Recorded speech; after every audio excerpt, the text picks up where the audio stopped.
Bonjour à tous. Voilà, nous allons passer dans un court moment de louange. Je vous dirai d'abord bienvenue au Centre Gage Vérité. C'est la maison de la prière, est un dialogue avec notre Père. Alléluia. L'école du royaume des cieux de Jésus-Christ par le Saint-Esprit. Amen. Voilà, nous sommes en vacances. Il y a beaucoup qui sont partis. Je sais que nous sommes un esprit avec eux. Nous qui sommes là, continuons à tenir le temple. Alléluia. Amen. Voilà, nous pensons à eux aussi dans nos prières. Père, merci pour ce temps d'adoration. Merci pour ce temps de communion fraternelle. Je sais que beaucoup d'autres aussi nous suivent sur les réseaux sociaux. Père, d'aide les toucher, d'aide les visiter. Que cette parole qui sera donnée aujourd'hui leur apporte encore foi et espérance au nom de Jésus-Christ.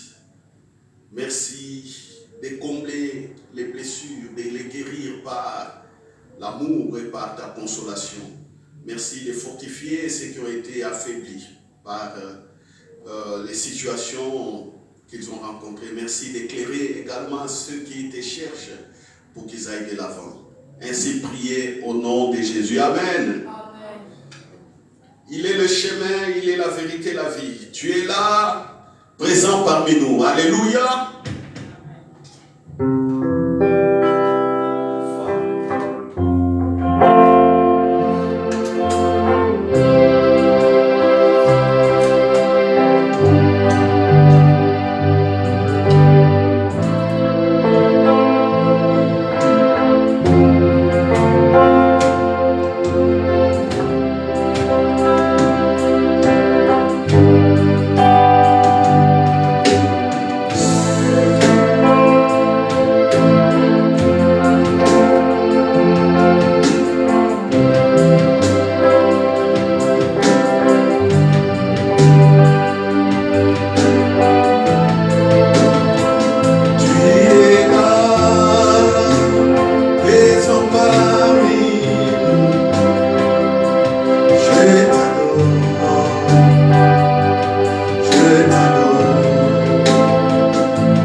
Alléluia. Même vous qui êtes sur les réseaux sociaux, nous voulons entendre vos amens. Voilà, en les manifestant, en les écrivant sur notre chat. Gloire à Jésus. Merci Charles de Feu. Merci pour les sacrifices et les efforts. Malgré les vacances, vous venez prester. Que Dieu vous bénisse.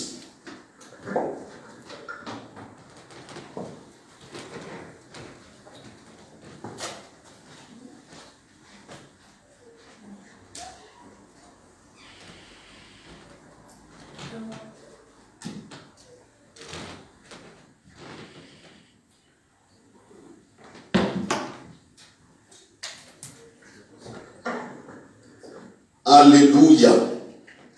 Voilà, donc nous sommes toujours dans notre thème, la communion avec le Saint-Esprit. Le CVT, c'est comme commencer sa journée avec le Saint-Esprit. V comme vivre sa journée avec le Saint-Esprit. Et T comme terminer sa journée avec le Saint-Esprit. Espérant dans la foi qu'il nous parle aussi dans notre sommeil. Amen. Le Saint-Esprit ne dort ni ne sommeille, il est Dieu, comme nos esprits aussi ne dorment ni ne sommeillent. Alléluia. Voilà, vous pouvez ouvrir les fenêtres là-bas, il fait très chaud, que les rentres, même ici. Je ne sais pas dehors il fait combien de degrés. Voilà, gloire à Jésus. Et nous avions dit comme une des manières de vivre dans le royaume des cieux, de vivre la vie de Jésus, la vie que Jésus nous a ramenée sur terre, c'était de le voir parler, de le voir travailler, de le voir vivre avec ses frères et sœurs. C'est de le voir aussi prier. Alléluia.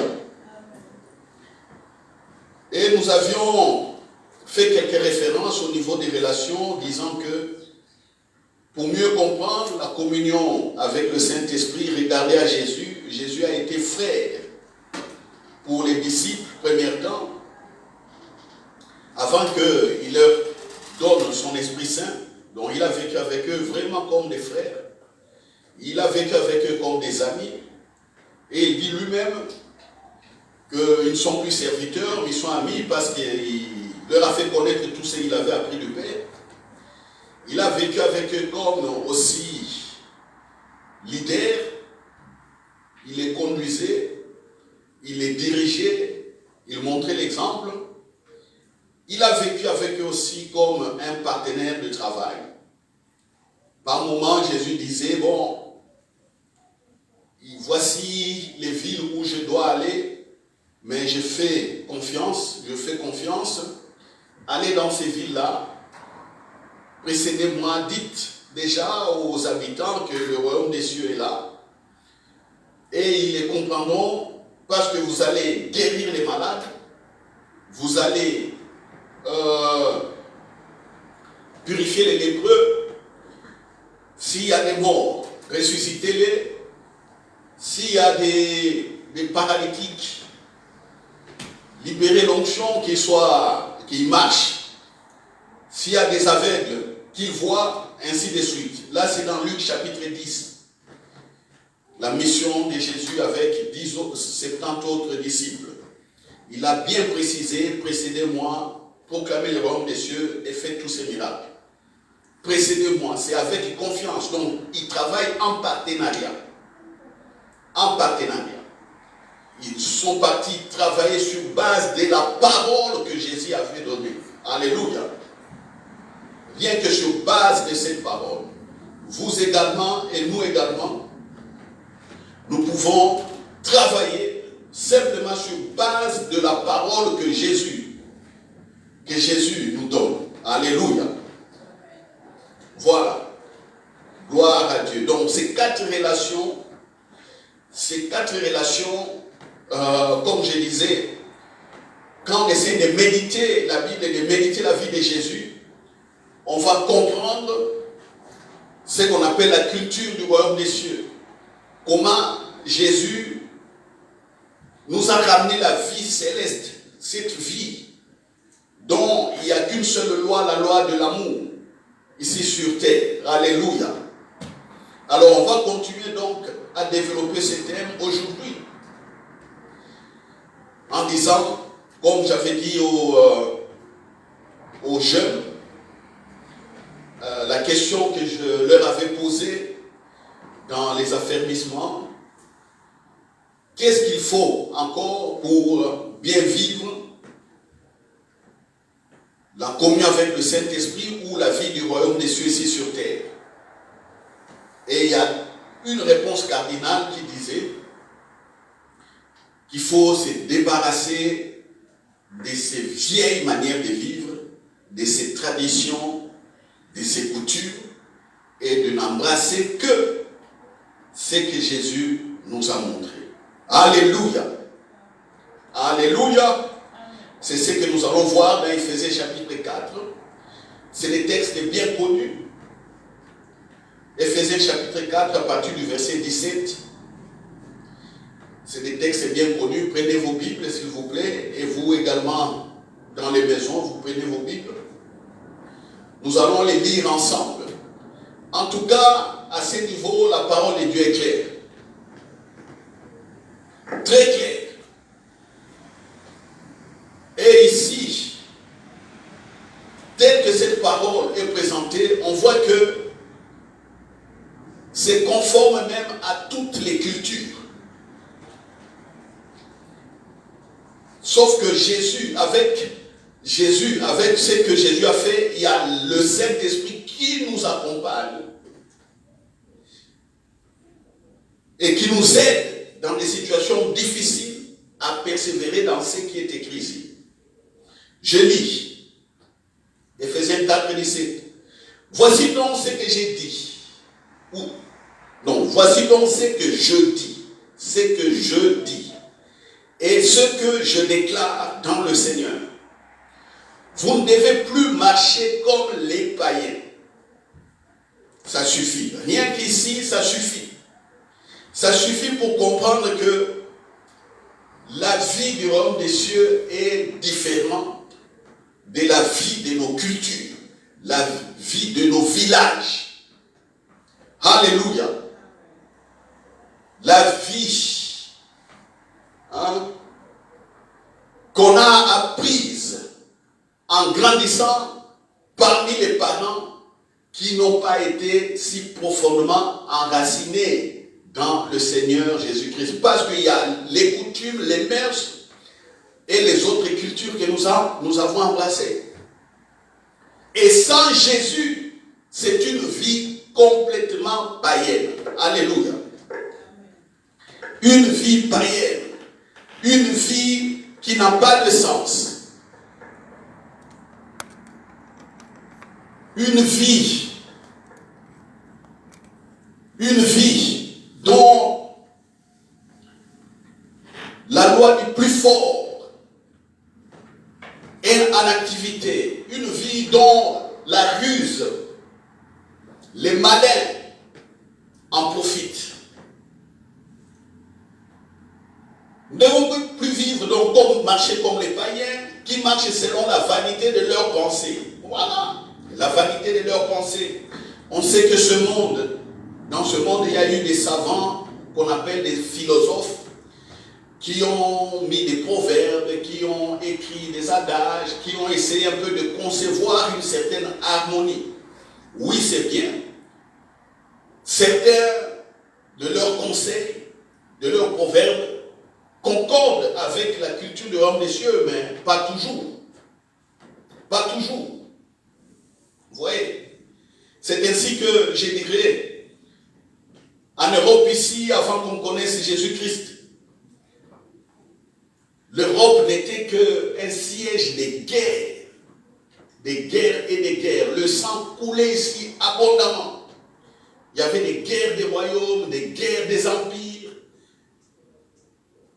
Mais quand l'évangile a commencé à circuler dans la vérité, avec ce que Martin Luther avait découvert que le juste vivra par la foi, qu'on ne doit pas se forcer, faire des pénitences, donc se mortifier les corps pour que Dieu parle. On ne doit pas acheter des péchés, ainsi de suite. Avec de l'argent, des choses comme ça qu'il reprochait à l'église à l'époque. Et que Martin Luther a essayé de traduire la Bible en allemand. Et petit à petit, la Bible a été traduite aussi dans d'autres langues. Les Européens, en les lisant, en méditant, ils ont commencé à reconstruire leur civilisation, c'est-à-dire la manière de vivre ici. Alléluia. Donc, l'Europe a quitté les guerres pour s'organiser dans une vie d'harmonie. C'est comme ça que le président Sarkozy, quand il faisait sa première campagne pour être élu président de la République, le président Sarkozy a dit à Madame Ségolène Royal, et il le disait dans les médias, il disait, lui, il garde sa fermeté dans les valeurs chrétiennes fondamentales et les valeurs juives que l'Europe a utilisées pour bâtir sa société. Donc, il ne va pas permettre n'importe quoi en France. La dépréciation des mœurs. Il a dit qu'il refuse cela. Il disait que la France et l'Europe est construite par la civilisation judéo-chrétienne. Mais quand il le disait, je ne voyais pas les journalistes poser des questions à Sarkozy par rapport à cela. Les journalistes ne lui permettaient pas non plus qu'il continue à enfoncer, à éclairer les peuples français et ceux qui les suivaient sur les valeurs chrétiennes. Dès qu'il les disait, les journalistes échangeaient des questions. Vous voyez, c'est ce qui a fait que l'Europe est devenue stable et petit à petit, en Europe, il y a eu des gens qui se sont opposés à l'esclavage, même à la colonisation. C'est comme ça que beaucoup de pays d'Afrique ont eu leur indépendance, mais ça, on ne les dit pas. Qu'ici, dans les parlements européens, il y avait des groupes de protestants et des groupes d'autres chrétiens, catholiques aussi, qui refusaient la colonisation. Vous voyez? Malgré que jusqu'aujourd'hui, on voit que les dénonciers, ceux qui ont beaucoup d'argent, qui profitent un peu des situations des pays en difficulté, continuent à essayer de faire la politique au niveau des pays africains ou peut-être des pays de l'Amérique latine. Comme ces derniers temps, on assiste à la déstabilisation de certains pays africains, on tue les présidents. Vous voyez? Mais quand on regarde bien, il y a certains groupes financiers européens ou occidentaux qui sont derrière pour tirer les ficelles. Ces gens-là n'ont rien à voir avec le Christ. Rien à voir avec le Christ. Mais dans la normalité, si les choses doivent être remises dans les normes, on verra que les pays deviendraient stables. Parce qu'on mettrait les lois de l'amour, la constitution, la loi suprême de tous les pays sera basée rien que sur l'amour, et toutes les autres lois, ça sera bien pour l'équilibre de la société. Alléluia. Alléluia. Donc on ne doit pas marcher selon la vanité des pensées. Il dit que les païens ont l'intelligence obscurcie. Ils sont étrangers à la vie de Dieu à cause de l'ignorance qui est en eux, à cause de l'endurcissement de leur cœur. C'est clair. C'est clair. Si un païen m'écoute, parce que les vidéos sont partagées aussi dans des groupes d'amis, et parmi aussi nos membres de famille, sur les réseaux sociaux. Si un païen écoute quelqu'un qui n'a jamais donné son cœur à Jésus, quelqu'un qui n'a jamais été transformé par le Saint-Esprit qui est venu en lui, qui l'aide dans la prière et dans beaucoup de choses. La Bible dit qu'il a une intelligence qui est noire, obscurcie. Et il est étranger à la vie de Dieu. Donc, le royaume des cieux pour lui, n'est pas un héritage. Vous voyez? Le royaume des cieux, le règne. Il ne saura pas régner comme Dieu le sait, comme Dieu plutôt a préparé. Il ne saura pas régner avec autorité. C'est difficile. C'est difficile. C'est comme ça que pour montrer la limitation de ces hommes païens, Dieu a fait qu'ils soient incapables de chasser les démons. Incapable de chasser les démons. Vous savez ce qui a révélé Jésus en Israël? Jésus prêchait que le royaume des cieux est là, le règne de Dieu est venu. Jésus disait répentez-vous, répentez-vous. Prenons Marc chapitre 1. Prenons Marc chapitre 1.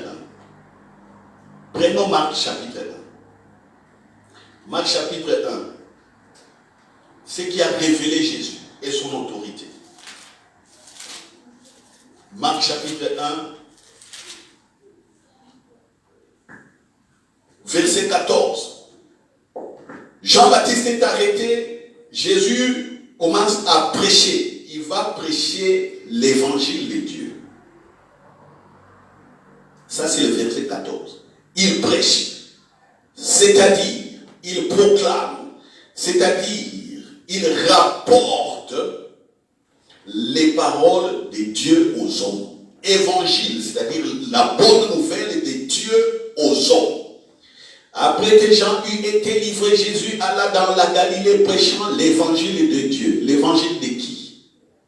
Le message de qui Jésus disait? Le message de Dieu. Et il disait, le temps est accompli. Le temps est exactement accompli. Les temps pleurent. Et le royaume de Dieu est proche, c'est-à-dire est là, répandez-vous et croyez à la bonne nouvelle. C'est-à-dire, tournez vos regards, répandez-vous, tournez vos regards et croyez à la nouvelle. Tournez vos regards à qui? À moi. C'est moi qui porte ce message.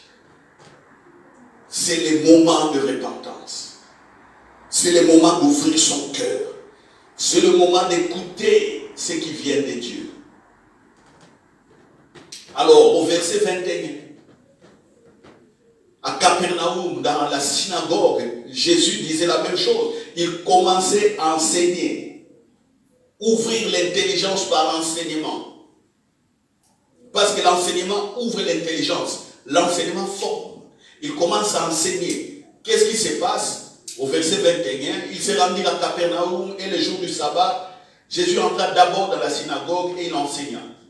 Ils étaient frappés de sa doctrine, car il enseignait comme ayant autorité et non pas comme les scribes. Il se trouva dans leur synagogue un homme qui avait un esprit impur, un démon, et qui s'écria, qu'y a-t-il entre nous et toi, Jésus de Nazareth? Tu es venu pour nous perdre. Je sais que tu es le Saint de Dieu. Qui est en train de dire aux hommes qui étaient là que Jésus là est le Saint? Qui? Un démon. Un démon. Pendant que les scribes étaient là, pendant que ceux qui lisent ou qui lisaient la loi de Moïse, tous les sabbats étaient là. Tous ces docteurs-là, des pharisiens, des gens durs, des puritains, aucun d'eux n'avait pu chasser un démon. Aucun d'eux ne savait chasser un démon. c'était étranger pour eux. Vous voyez? Étranger, complètement étranger pour eux.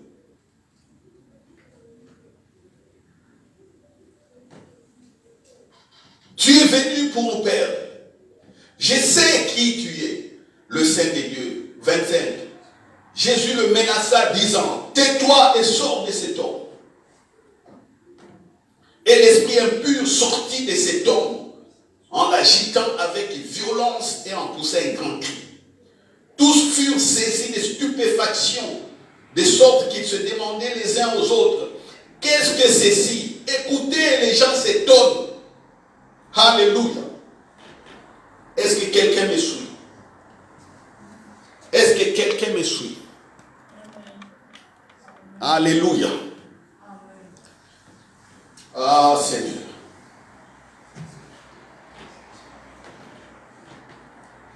Vous là aux réseaux sociaux, écrivez. Je dois voir vos amens. Écrivez. Parce que je sais que beaucoup, vous savez, beaucoup nous regardent sur les lits. Je vois quelqu'un écrit, je vois quelqu'un a écrit amen. Merci ma soeur.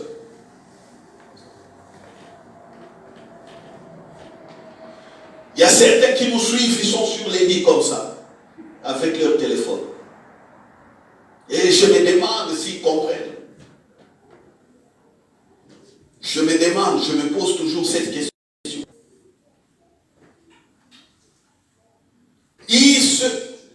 Ils sont étonnés. Qu'est-ce que c'est ci? Une nouvelle doctrine dont avant Jésus, personne n'avait chassé un démon. Comment il peut commander même aux esprits impurs et ils lui obéissent? Voilà. Ça, eux, ils ont la loi de Moïse, ils sont incapables de chasser un démon. Alors, est-ce qu'un païen peut chasser un démon? Celui qui peut chasser un démon, c'est celui qui a la nature de Dieu, qui a la vie de Dieu. Et quand on rentre dans Éphésiens, Éphésiens dit que ces païens-là, ils sont étrangers à la vie de Dieu. Vous voyez? Alors, le CVT, quand vous marchez dans la communion avec le Saint-Esprit, si vous avez encore les manières de faire des païens, vous parlez comme des païens, mentir aux gens comme des païens, se quereller comme des païens, des impolis comme des païens, vous manifestez encore des mauvaises éducations comme des païens, sachez que la communion avec le Saint-Esprit sera loin de vous, malgré que le Saint-Esprit est présent. Des tricheurs, des voleurs, des menteurs, impossible. Impossible. Même si vous dites que non, moi monsieur, je suis correct. Je ne vole pas dans mon lieu de travail. Mais je crois à moi-même, je ne crois pas à Dieu. Un démon va vous corriger un jour. Jamais vous saurez au-delà de ces démons. Impossible. Impossible. C'est pourquoi on voit qu'ici, avec le coronavirus, le monde entier tremble. Le monde tremble. Pourquoi le monde tremble? Il n'y a aucune espérance. Un virus qui dérange toute la planète. Pendant que les enfants de Dieu ont l'onction. Il y a des choses que je ne dirai pas ici. Ah bien voilà, il fait la campagne, si je l'ai dit, il fait la campagne que les gens n'aillent pas se vacciner. C'est comme ça qu'on va prendre les raccourcis. Un enfant de Dieu qui court comme ça. Oui, vous savez, la médecine, la science, c'est bon pour nous protéger aussi. Ça nous aide, ça nous soigne, on prend des comprimés, des dafalgan, on a des maux de tête, des choses comme ça. C'est bien. Mais il y a des situations où il faut aller au-delà des médicaments. Jusque-là, on n'a pas trouvé encore un bon vaccin contre le coronavirus. Comment voulez-vous être protégé? C'est un virus. N'est-ce pas que ceux qui souffrent de la grippe, c'est chaque année, ils prennent des piqûres comme ça, des vaccins comme ça contre la grippe. Parce que les virus de grippe aussi mutent. Voilà. Oh non, vous êtes déjà d'un âge assez avancé. Âge avancé, il faut prendre les vaccins, prendre les vaccins. Où est le Saint-Esprit et où est l'onction de Dieu pour vous? Maintenant, on commence, on veut même obliger aux gens. Obliger. Pourtant, nous savons que le vaccin est facultatif. Quand on regarde l'histoire de l'évangélisation dans le monde, il y a eu des gens comme des John G. Lake, des hommes de Dieu puissants, qui rentraient là où la peste faisait ravage en Afrique du Sud. Les villages entiers étaient décimés. Lui, il part en Afrique du Sud. Là où il y a la peste, des épidémies comme ça, il prie pour les gens, des guérisons. Vous savez ce que John G. Lake a fait un jour? Tellement qu'il y avait la foule et beaucoup de malades, il était fatigué. Il dit que non, je dois me reposer. Il prie sur un arbre. Il y a un arbre, il pose sa main sur l'arbre. Il pose la main. Il dit, moi je ne saurais pas me tenir ici, mais ceux qui veulent être guéris, qui viennent toucher l'arbre. Il est parti. La nuit, les gens viennent, tellement qu'il y avait la foule, les gens venaient toucher à l'arbre, ils étaient guéris. Vous voyez? Lui-même, on lui a mis des microbes ici, la peste. On lui a mis des bactéries sur la paume des mains. C'était grillé instantanément.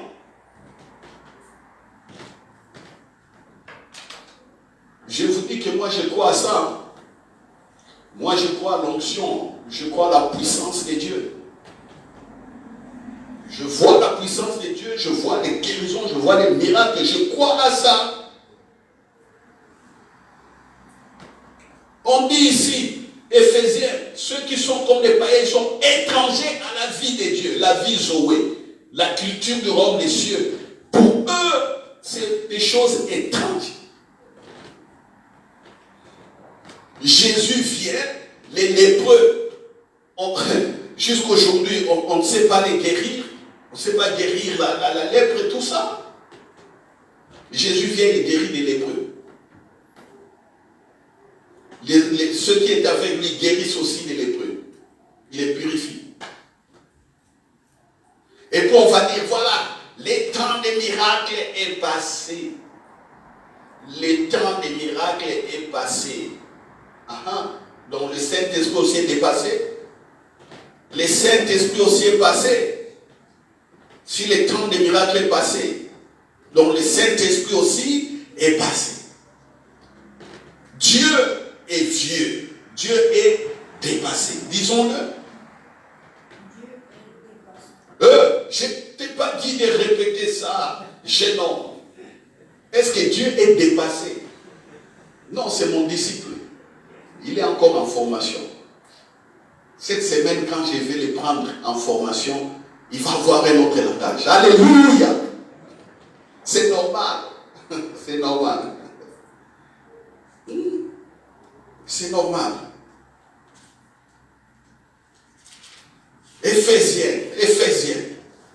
Éphésiens. Oh, il y a des moments où il faut se révolter. Tu pries Jésus, tu adores Jésus, mais c'est comme si tu es étranger à la vie de Dieu. Il n'y a rien ne bouge tout autour de toi. À beaucoup, j'ai dit, vous savez, le Fils de Dieu ne se bat pas contre les maladies. Le Fils de Dieu ne se bat pas contre la pauvreté. Le Fils de Dieu ne se bat pas contre les malédictions. Il ne se bat pas contre les oppressions. Le Fils de Dieu règne. Il règne sur tout ça. Même si vous l'opprimez, vous venez l'opprimer, vous le mettez en situation difficile. Le Fils de Dieu, comme il règne, il va sortir. Il va toujours vaincre la situation. Par l'assistance du Saint-Esprit. Vous dites que vous allez les tuer. Jésus nous a rassurés, il ne faut pas craindre ce qui peut tuer les corps. Lui-même a été crucifié. 3 jours après, on l'a vu vivant. Alors, qu'est-ce qu'il faut craindre? Ah, ceux qui ont peur là, ils aiment beaucoup la vie ici. La vie de la terre ici. Ils aiment beaucoup, ils ont peur de la mort. Ils aiment beaucoup vivre comme des païens.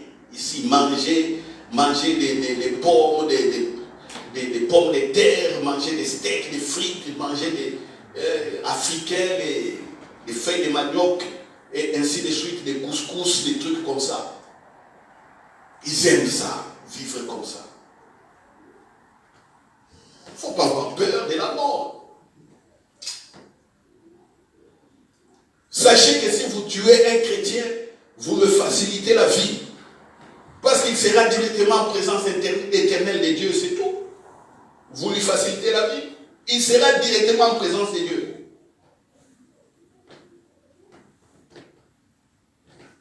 Le brigand, celui qui était à droite de Jésus, quand Jésus a été crucifié, il a reconnu Jésus. Il a dit, oui, je reconnais que j'entends et je vois ce qu'on t'a fait.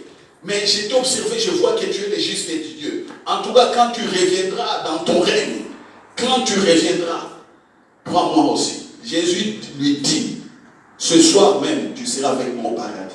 Ce soir même, ce soir.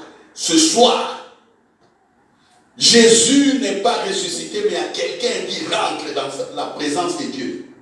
Au moment qu'il a rendu, il rentre direct dans la présence de Dieu. C'est ça.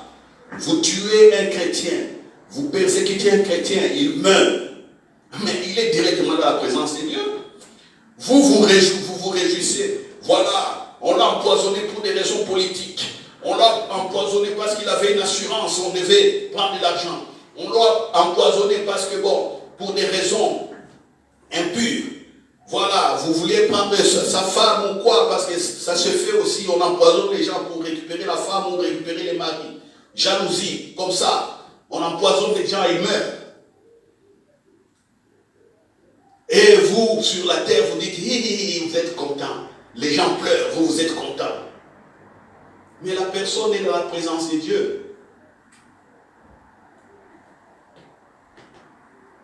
Voilà pourquoi, à l'époque, quand on tuait les chrétiens, on les jetait dans des gueules de lions. Ils chantaient des louanges. On mettait les feux, on les brûlait. Ils chantaient. Pendant qu'ils brûlaient, ils chantaient. Parce que eux vivaient le royaume des cieux. Ils vivaient le royaume des cieux. Ils étaient fidèles à cet évangile.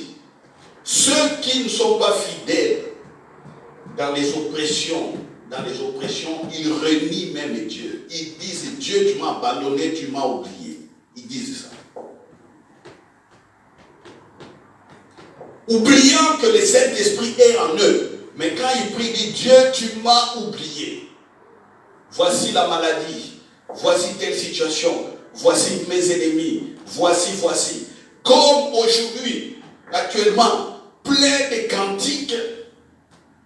Il n'y a que mes ennemis m'entourent. Mes ennemis, viens combattre pour mes ennemis. Oh, c'est toi. Et rien que. Quand je vois surtout nos frères congolais là, africains, tous leurs c'est des cantiques, toujours ennemi, mon ennemi. Et oh Dieu, viens à mon secours, viens. Ils ne connaissent pas les royaumes des cieux. Et puis vous prenez ces CD-là, vous les écoutez, ça tue votre foi. Des CD comme ça. Un fils de Dieu règne. Des cantiques comme ça tuent la foi. Il faut même jeter ces CD. Oui. Ils sont composés sans regarder la Bible, sans comprendre Jésus. Alors ils distillent l'incrédulité. Les gens ont le Saint-Esprit en eux, ils continuent à prier, cherchant secours au Saint-Esprit, je ne sais où. Au lieu qu'ils marchent par la foi.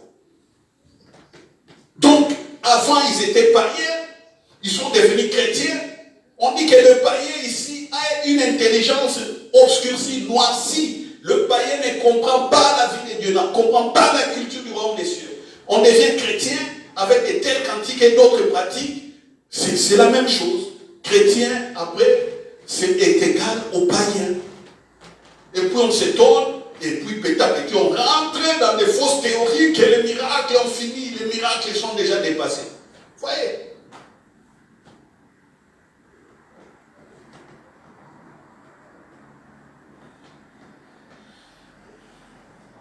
Verset 19, Éphésiens chapitre 4, 19. Et a perdu tout sentiment, ils se sont livrés au dérèglement pour commettre toute espèce d'impureté jointe à la cupidité. Ça, c'est la vie des païens. Le dérèglement sexuel, par exemple.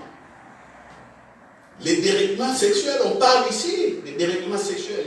Tout ce qu'on assiste ces derniers temps, au nom d'une certaine liberté. 20.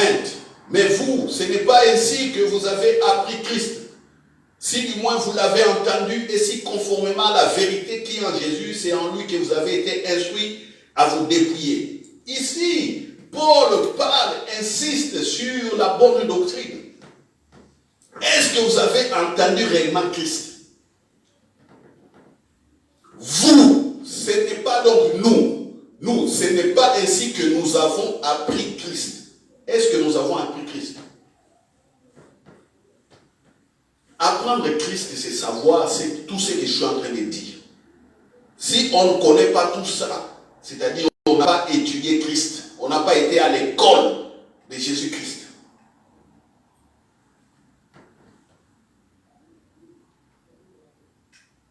Et si conformément à la vérité qui est en Jésus, et c'est en lui que vous avez été instruits à vous dépouiller. Oui, il faut se dépouiller.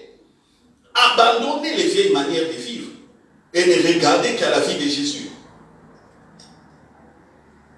Par rapport à votre vie passée, comment était ton passé? Est-ce que tu as changé? Est-ce que vous avez changé? Comment a été votre passé? Est-ce que vous avez changé? Est-ce que les gens voient en vous les changements? Voient en vous la transformation? On voit la transformation en vous. Est-ce que les gens voient ça?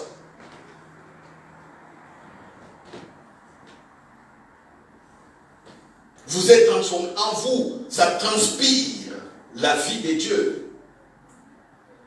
Quelqu'un peut vous regarder en ayant vécu. Vous habitez avec lui. Vous savez, un beau jour, je ne veux pas parler de moi, mais j'ai été triste.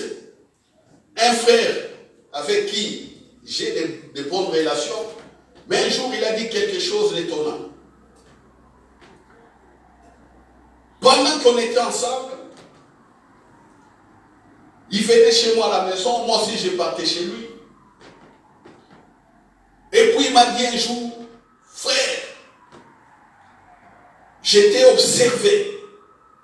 Moi j'ai dit, observer c'est normal. Et j'ai vu, en tout cas, tu es un vrai chrétien, frère. Moi, j'ai t'espionné. J'ai regardé ta vie en détail. Maintenant, j'ai vu, je vois que tu m'as convaincu, toi tu es chrétien. Vous savez que j'étais calme. J'ai essayé de rigoler, mais j'étais choqué. Parce que moi, je ne l'avais pas espionné. Moi, je n'avais pas regardé à essayer de connaître sa vie, essayer de me former sur plein de choses. Je l'avais pris comme frère, c'est tout. Jusqu'à aujourd'hui, on est frères. Mais écoute ce qu'il m'a sorti. Est-ce que si quelqu'un vient habiter avec vous, vient passer régulièrement le temps avec vous, est-ce qu'il sera capable ou un jour il pourra dire de vous que vous réellement vous avez changé? Posez-vous cette question. Parce que je connais des gens qui sont chrétiens qui à l'église. C'est ici à l'église qu'ils sont chrétiens. Dès qu'ils franchissent la porte de l'église, dès qu'ils sortent, ils ne sont plus chrétiens.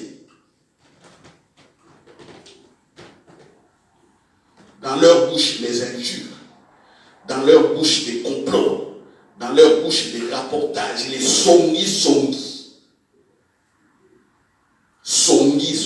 rapportages, des médisances. Ils savent que dire de mauvaises choses, des convoitises. Chrétiens à l'église ont franchi la porte des païens. Ils sont nombreux. Certains prêchent, certains sont à la chorale, certains sont dans des services.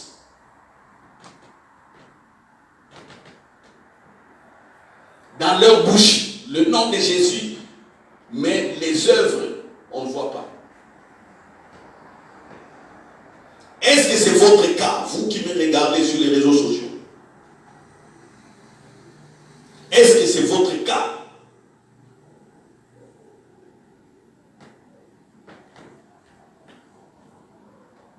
Est-ce que vous êtes dans ces cas-là? Posez-vous la question. Et quand on n'est pas dans ces cas, comment le Saint-Esprit peut vous accompagner? Oh, pasteur, prie pour moi, je veux que Dieu me parle. Chrétien, mais qui n'entend pas la voix de Dieu. C'est anormal. Anormal. Est-ce que vous êtes dans ces cas de païens?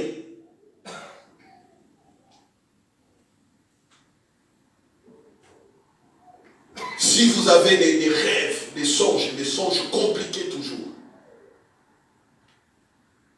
jamais des songes clairs où vous savez que l'Esprit de Dieu vous a parlé. Toujours des songes compliqués là, on voit des choses bizarres, vous n'arrivez pas à interpréter vous-même, tout ça. Mais non, c'est bizarre. On est dans la communion du Saint-Esprit, le Saint-Esprit parle clairement.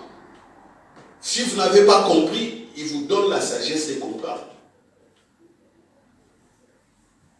Vous voyez? Donc, les mauvaises manières de vivre jusqu'à ces jours continuent à poursuivre beaucoup.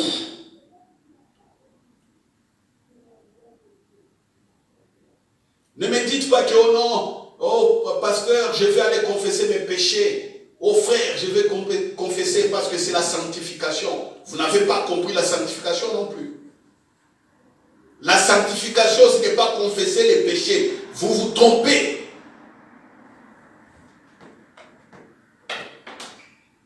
La sanctification, ce n'est pas confesser à chaque fois ses péchés. Vous vous trompez. La sanctification, ça veut dire la mise à part. Dieu vous a mis à part pour lui. Il vous a mis dans sa présence. Vous êtes différent du monde. C'est ça la sanctification. Quand vous êtes dans la présence de Dieu, vivez comme Dieu, c'est tout. Pourquoi battez-vous encore avec le péché? Un chrétien qui se bat avec le péché. C'est anormal. C'est anormal.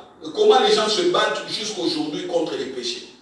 Ils sont chrétiens mais ils se battent. Oh, ces péchés, vraiment, ces péchés reviennent toujours.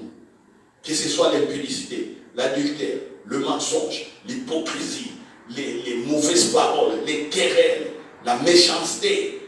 Comment ça revient toujours? C'est comme si vous êtes habillé de ça. L'orgueil, tout ça. Rien qu'à vous. Vous regardez rien qu'à vous. Comment chrétien, on est toujours là. Là, habillé de ces choses. C'est anormal. Anormal. Vous voyez? Frère, alors on va dire, oh non, pardonne-moi, que le sang de Jésus me lave, que le sang de Jésus me lave. Vous n'avez jamais compris la sanctification.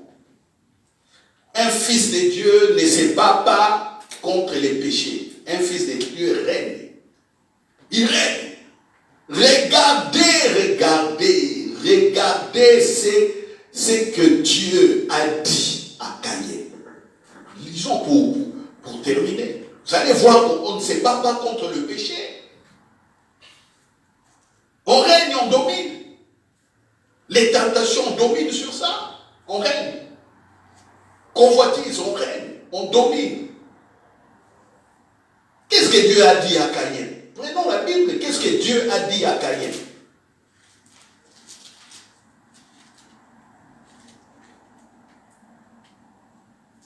Voilà. Voilà. Et Genèse chapitre 4. Les deux, Abel et Caïn, ont fait des sacrifices. Des offrandes à Dieu. Dieu regarde favorablement l'offrande d'Abel, mais Caïn se fâche. Mais Dieu vient parler à Caïn. Voilà. Je suis à Genèse 4, verset 4. L'Éternel porta un regard favorable sur Abel et sur son offrande, mais il ne porta pas un regard favorable sur Caïn et sur son offrande. Caïn fut très irrité, en colère, et son visage fut abattu. 6. L'Éternel dit à Caïn, pourquoi es-tu irrité et pourquoi ton visage est-il abattu? Certainement, si tu agis bien, tu relèveras ton visage. Et si tu agis mal, le péché se couche à la porte et ses désirs se portent vers toi, mais toi domine sur lui. Voilà, Dieu est en train de dire à Caïn, domine sur le péché. Ce que tu es en train de fomenter, de préparer dans ton cœur, Caïn ne le fait pas, domine sur ça, règne. Non, il ne faut pas se battre. Tu es là, tu te bats. Dois-je faire? Dois-je ne pas faire? Ah, que je mente ou que je ne mente pas? Tu es en train d'hésiter. Oh non, moi je veux. Certains confondent. Je veux faire le bien, mais je vois que le mal est là. Le mal est là, le mal est toujours mal. Non, je fais toujours le mal. Non. Paul expliquait cela, quand Paul disait cela, c'était pour dire aux gens, dans Romains chapitre 8, que nous avions, à la fin, nous avions été affranchis de la loi du péché et de la mort. C'est-à-dire, toutes les luttes dans notre corps, dans notre chair, au final, le Saint-Esprit, l'Esprit de vie, nous a libérés de ces choses et on peut régner sur cela. Quand je parle comme ça, je sais que j'entre encore en profondeur. J'aurai le temps d'expliquer dans les jours qui viennent que les fils de Dieu règnent sur les péchés, ils dominent. Ici, Dieu dit à Caïn, domine, règne. Vous voyez, Caïn reçoit la parole de Dieu, mais il n'arrive pas à régner avec.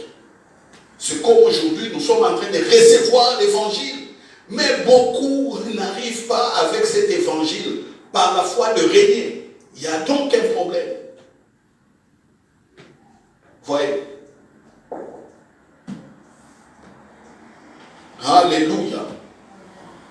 CVT. Commencez votre journée avec le Saint-Esprit. Vivre votre journée avec le Saint-Esprit. Terminez-la avec le Saint-Esprit en ayant foi aussi espérance qui vous parle dans le sommeil. Ici, les résumés du message d'aujourd'hui, il faut se séparer de sa vie ancienne. Il ne faut pas vivre comme des païens. C'est tout. C'est un message qui appelle chacun à l'examination de sa vie. Tu t'examines. Est-ce que, tel que je suis là, je vis, est-ce que je vis comme un fils de Dieu? C'est-à-dire celui ou celle qui a la nature de Dieu, l'esprit de Dieu en lui. Est-ce que je vis comme ça? Ou c'est toujours la même chose et que bon, à l'église, je viens comme je veux. C'est pourquoi l'église, même malgré les vacances, l'église est vide. Pourquoi l'église est vide? Partout c'est comme ça. Les gens ne comprennent pas. Les églises devaient être des endroits où les places devaient être toujours à réserver parce que ça déborde.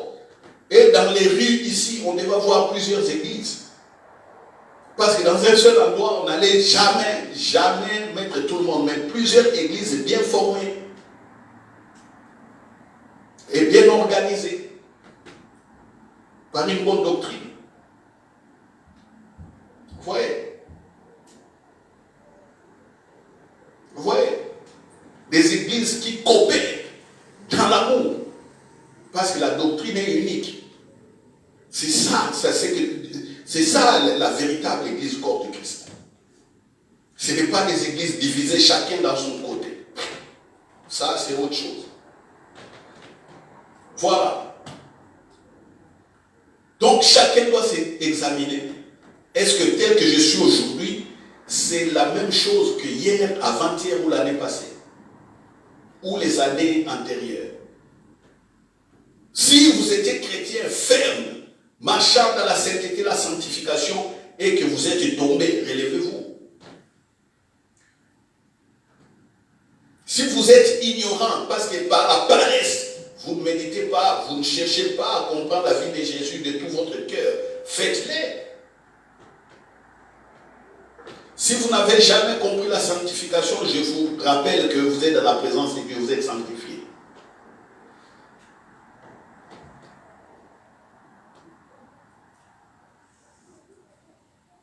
Voyez, c'est ça.